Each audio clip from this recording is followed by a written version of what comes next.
मनीष सुबह टहलने के लिए निकला था। उसके गांव के पिछवाड़े से रास्ता दूसरे गांव की ओर जाता था। उस रास्ते से अगले गांव की काफी दूरी थी। वह रास्ता गांव के विपरीत दिशा में था, इसलिए उधर सुनसान रहता था। मनीष को भीड़ भाड़ से दूर वहां टहलना अच्छा लगता था। वह इस रास्ते पर दौड़ लगाता और कसरत करता था।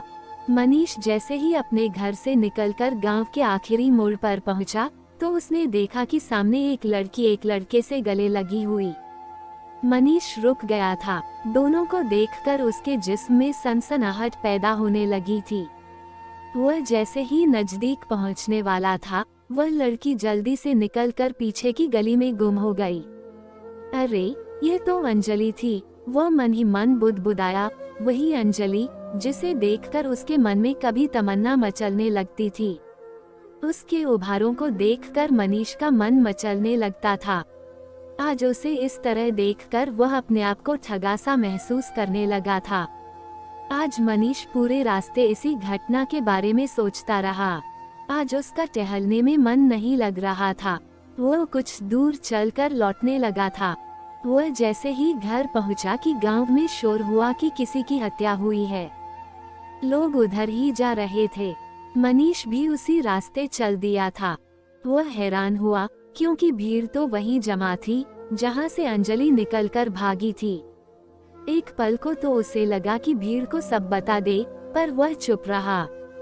सामने अंजलि अपने दरवाजे पर खड़ी मिल गई।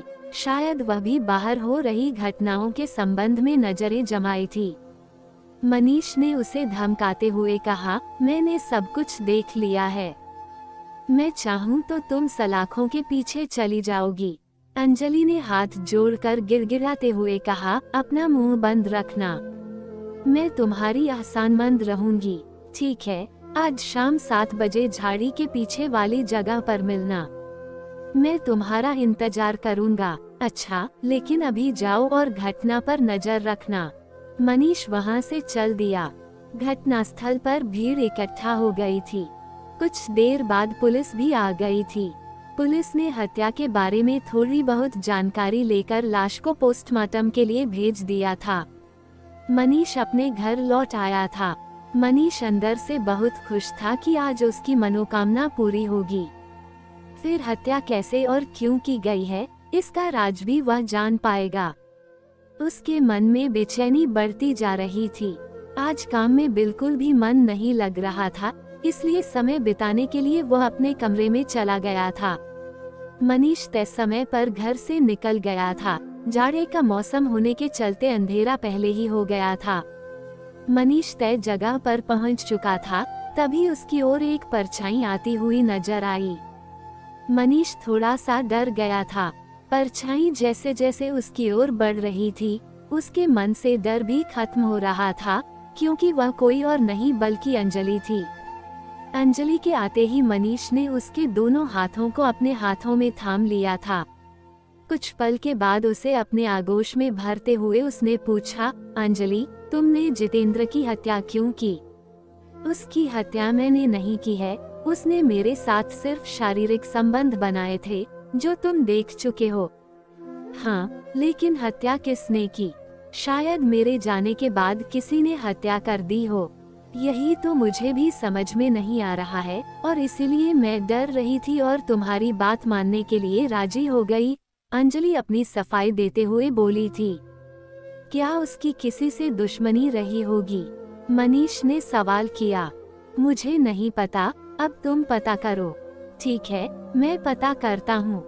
मुझे तो डर लग रहा है, कहीं मैं इस हत्या में फंस न जाऊं। मेरी रानी, डरने की कोई बात नहीं है, मैं तुम्हारे साथ हूँ। मैं तुम्हारी मदद करूँगा, बस तुम मेरी जरूरतें पूरी करती रहो। मनीष के हाथ उसकी पीठ से फिसलकर उसके कोमल अंगों को छूने लगे थे। थोड़ी सी नानुकुर के बाद जब मनीष का जोश ठंडा हुआ, तो उसने अंजलि को अपनी पकड़ से आजाद कर दिया। मनीष अगले सप्ताह रविवार को मिलने के लिए अंजलि से वादा किया था। अंजलि राजी हो गई थी। इधर अंजलि के मन का बोझ थोड़ा शांत हुआ कि वो मनीष को समझाने में कामयाब रही। मनीष को मुझ पर शक नहीं हुआ है। वो हत्यारे के बारे में पता करने में मदद करेगा। अब अंजलि और मनीष के मिलने का सिलसिला जारी हो चुका था। मनीष एक प्राइवेट स्कूल में पढ़ाता था, अभी उसकी शादी नहीं हुई थी। अंजलि महसूस कर रही थी कि मनीष दिल का बुरा नहीं है, उसकी सिर्फ एक ही कमजोरी है, वो हुस्न का दीवाना है। कई बार अंजलि महसूस कर चुकी है कि आते जाते मनीष उसे देखने की कोशिश करता था, लेकिन वह जानबूझकर शरीफ होने का नाटक करता था, इसलिए औरों की तरह वह मेरा पीछा नहीं कर पाया था। जितेंद्र की हत्या की जांच कई बार की गई, लेकिन यह पता नहीं चल पाया कि उसकी हत्या किसने की। पुलिस द्वारा जहरीली शराब पीने से मौत की पुष्टि कर तकरीबन उसकी फाइल बंद कर दी गई थी। अब अंजलि भी समझ चुकी थी कि पुलिस की ओर से कोई डर नहीं है। जितेंद्र की हत्या के बारे में गांव के लोगों की ज्यादा दिलचस्पी नहीं थी। इसके पीछे वजह यह थी कि वह लोगों की नजरों में अच्छा इंसान नहीं था। वह शराब तो पीता ही था, औरतों व लड़कियों को भी छेड़ता रहता था। बहुत से लोग उसके मरने पर खुश भी थे। अंजलि तकरीबन 1 साल से मनीष से मिल रही थी। कई बार मनीष उसे उपहार भी देता था। अब तो अंजलि का भी मनीष के बगैर मन नहीं लगता था।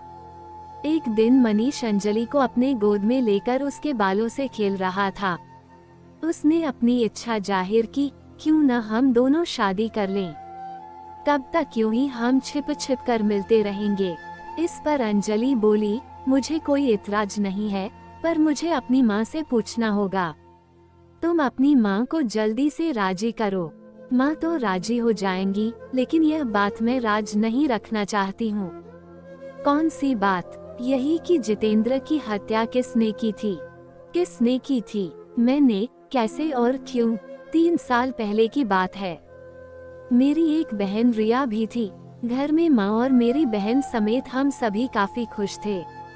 पिताजी के नहीं होने के चलते मेरी छोटी बहन रिया मॉल में काम करके अच्छा पैसा कमा लेती थी। उसी के पैसों से हमारा घर चल रहा था। जब भी मेरी बहन घर से निकलती थी, जितेंद्र अपनी मोटरसाइकिल से उसका पीछा करता था। मना करने के बाद भी वह नहीं मानता था। मेरी बहन रिया उससे प्यार करने लगी थी। जितेंद्र ने मेरी बहन से कई बार शारीरिक संबंध बनाए। बहन को विश्वास था कि जितेंद्र उससे शादी जरूर करेगा, लेकिन जितेंद्र धोखेबाज निकला। मेरी बहन रिया को जितेंद्र के बारे में पता चला कि वो कई लड़कियों की जिंदगी बर्बाद कर चुका है। मेरी बहन पेट से हो गई थी। 5 महीने तक मेरी बहन शादी के लिए इंतजार करती रही। जितेंद्र केवल झांसा देता रहा। आखिरकार जितेंद्र ने शादी करने से इनकार कर दिया था। उसका मेरी बहन से झगड़ा भी हुआ था। मेरी बहन परेशान रहने लगी थी। उसने मुझे सब कुछ बता दिया था। मैं बहन को लेकर अस्पताल गई थी। वहाँ मैंने उसका बच्चा गिरवाया, पर वह कोमा में चली गई थी। उसका बच्चा तो मरा ही, मेरी बहन भी दुनिया छोड़कर चली गई। उसी दिन मैंने कसम खाई थी कि जितेंद्र का अंत मैं ही करूंगी। इस बार मैंने गोरा को फंसाया था। मैं भी उससे प्यार का खेल खेलती रही। उसने कई बार मुझे हवस का शिकार बनाना चाहा, लेकिन मैं उससे अपने आप को बचाती रही। उस दिन जितेंद्र ने मुझे अपने गुस्लखाने में बुलाया था। मैं सोचकर गई थी कि आज रात काम तमाम करके आना है। मैंने उसकी शराब में जहर मिला दिया।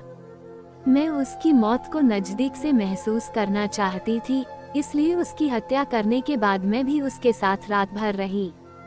वह तड़प तड़प कर मेरे सामने ही मरा था। सुबह मुझे समझ में नहीं आ रहा था कि मैं क्या करूं। जानबूझकर उसके शरीर से मैं लिपटी हुई थी, ताकि कोई देखे तो गोरा को जिंदा समझे।